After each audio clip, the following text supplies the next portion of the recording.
Здравейте, сега ще говоря за ефектите на температурите и атмосферното затопляне, както и климатично, нали, световно затопляне, защо тук температурите са на нашата планета увеличени. Разбира се, ние сме и поначало хората с нашата дейност, виновници за парников ефект.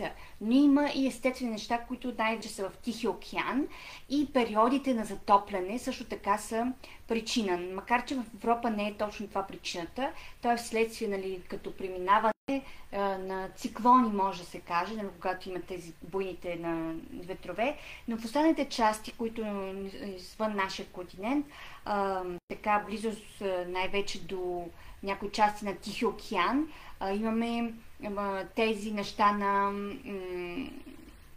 най-вече затопляне, когато е Коледа през декември и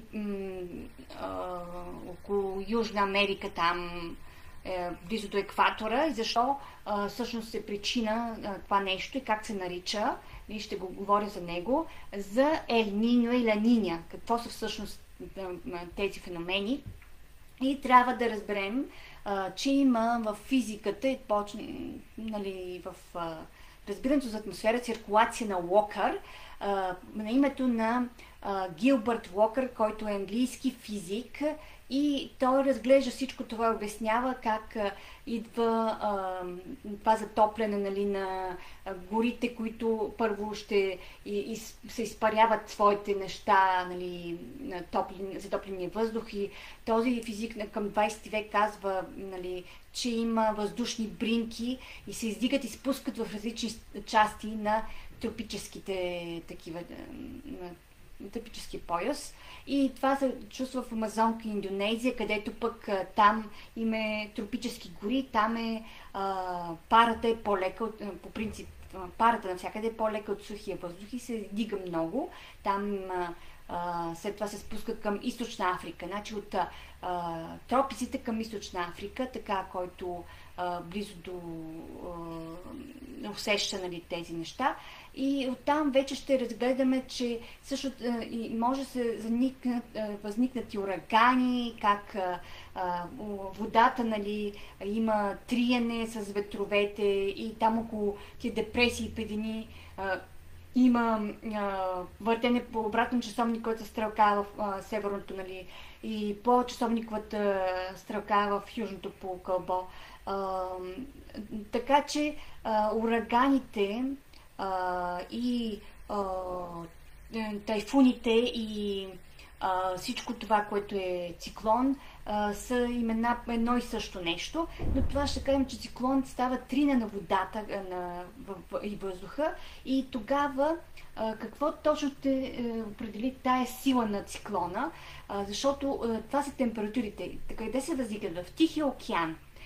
Така, точно това ще видим, какво е това циклон, ураган, тайфун и торнадо, да не дава Господ, защото това е много специфично и няма общо с вода, и диаметър не е голям, защото които можем да кажем, че тайфунът е северо-западната част на Тихия океан. Северо-западна, това е Азия, нали? Някой ще каже какво е това нещо, някъде Азия. Докато ураган е с индиански име, и така нататък. Това е източната част на Тихия океан, да казвам ураган. Източна. Нали, то е изток, как се казва, към Америка някъде. Така, на циклона диаметър 500 км може да бъде, 500 км, може и 2000. Така, но слава Богу, че това, което сме чули, нали, няма много общо с 200 метра само торнадото на диаметър, метра, да кажа, докато другото са километри, нали, 500 някъде. Циклона, но то пресича много места. И така обикновено, казвам циклон, то не е вред да се е зародил, но ще премине някакси, но няма да бъде, нали, така с интензитет, защото се е родил там, нали, на друго място. Така, нали, когато торнадото, слава Богу, няколко часа може да бъде, докато циклонът е с дни. Защото през, например, Фреди беше забелязан 23-та година, 2023-та. Той Фреди беше като един пост 40 дни, но се зародил не в Тихия океан, Австралия и Ява там някъде, в Тиморско море. Но те казват, че Индийски океан там, между Индийския океан, в Индийския е почти Тихи океан. И така той идва чак до Африка, където са Мадагаскар и съответно държавата Танзания, защото пък може така да се на името на Фреди ще каже Танзания Меркюри, но не е така. Глобалното затопляне е отговорно за засилването на циклони, урагани и тайфуни. Така, това на водата, температурите на водата също се покачва и това е, защото там, където има вода, те са, нали, най-вече и циклоните се стават по-интензивни, бурни и силни. Така може да се каже, че се опитваме да променим и ние нашето поведение, защото нашата дейност също прави лоши неща. И 2015 Парижското споразумение, което казва, че ще трябва да смалим надвишаване на температурите до по-малко от 1,5 градуса в края на века, 21 век. Това, че ние трябва да вземем мерки срещу непрекъснато повишаване с резултата на парниковия ефект, който е поради наши газове, които ние следствие на многото размножаване, нали, което ние сме зажигнали като население, нали, с много хора и съответно имаме и животни, които служат за наша храна и така ние като издишаме въглероден диоксид, той също е причина за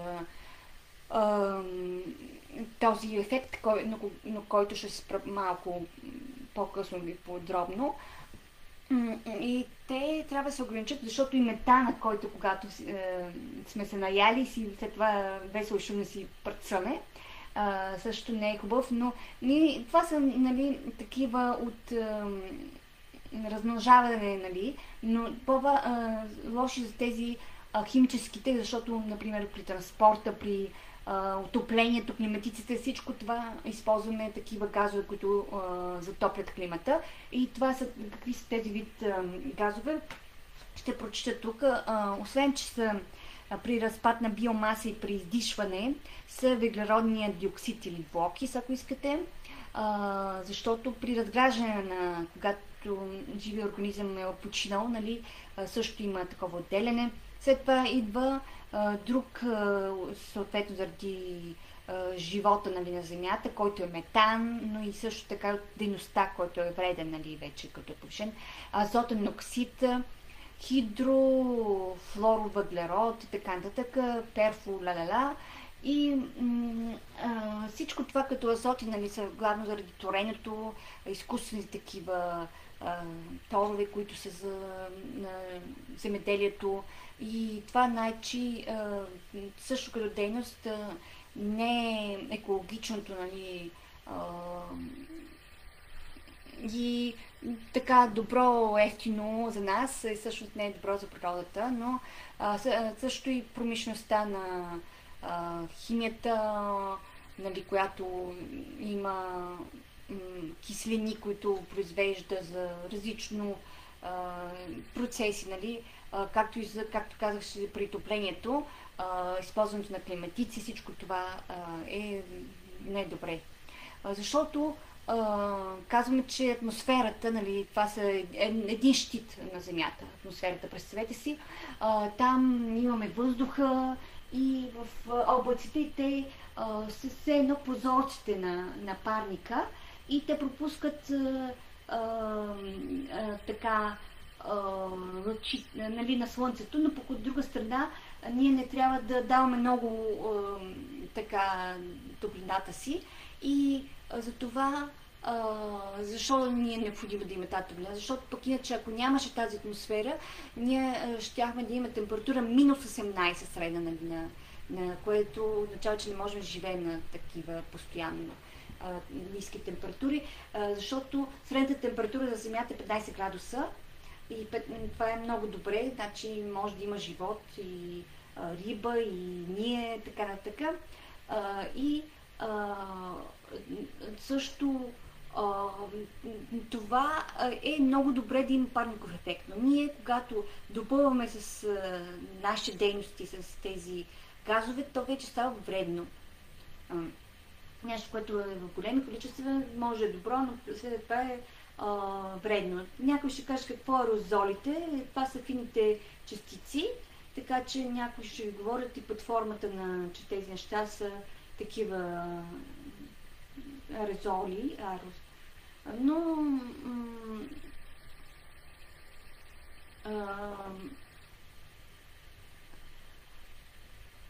така ще, значи дезодорантите са вредни, нали, не ги използват толкова, но сега ще видим по-точно, казах, че ще видим в Тихия океан Ел Ниньо. И има и нещо противоположно, което е в различната част, нали, вече на океана, Ла Ниня.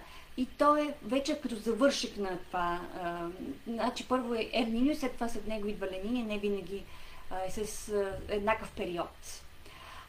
Така, знаем, че перуански боливийски рибари през 1600 година казват защо има това явление, защото се явява около декември, при тях започва да става топло и рибата я няма, изчезнала. И казват, че са смятали, че това е нещо, което е свързано с, за да го запомнят, нали, кога идва, когато е декември месец и рождението на Исус и затова бебето, на дете, на момченцето.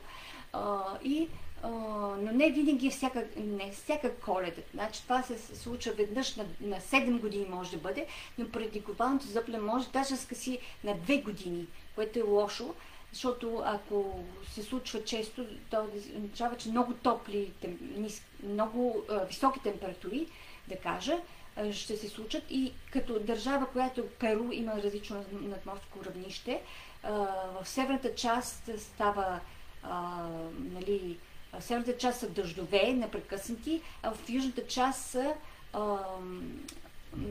доста суха, нали, става и се губи много растителност. Значи може да стане, казват, че върхът е около декември месец, но може да започне през средата на годината, така че не се лъжете, че винаги започва през декември. Тогава се забелязва, че са най-температурите и най-се усеща, но започва през средата на годината може да бъде и не всяка казах, че, но казах, че може да на всеки 7 може да бъде, но се забелязва, че тази периодичност е по-кратка заради тези ефекти на парник поради нашата дейност. Значи тази топла вода, нали, не е добра, защото за живота студена вода студената е по-хладка, да кажем, която е богата на планктон, е добра, защото храни рибата и оттатък ние се храним и така нататък. Затова казват, че затоплянето спира някакси живота когато е топла водата на Тихия океан, около Перу и там на север, някъде около екватора. В западната част на Южния Пасифик има по-малко дъждове. Западната част. Значи, това са Австралия, Индонезия, Индия. И там вече значи, е много сухо. Казахме, че Перу е влажно едната част. И там коралите в Австралия, които около нея, не обичат тези грошини и затова ще лека по лека, нали, намаляват и стават болни, умират и това не е добре. Но сега да видим как това нещо може да даде и на такива повече циклони, нали, това можем да кажем, заради това променяне, нали, на климата. Т.е. ще засилва този Ел Ниньо, ефектът на този го има преди нас, но нека да кажем какво пък Ла Ниня, това е обратното нещо. Температурите в източната половина на източната и тропическа на Тихия океан, там са студени и там е суша, нали. Литата топлина и дъжд се привключва през океана, което означава стават влажни доста. Австралия, Индонезия, Азия стават влажни. Това е, докато са били сухи на приемлено, там стават влажни много. Но това не означава, че са студено, а едновременно влажно и топло. Това е за сега. Надявам се да ви е харесало.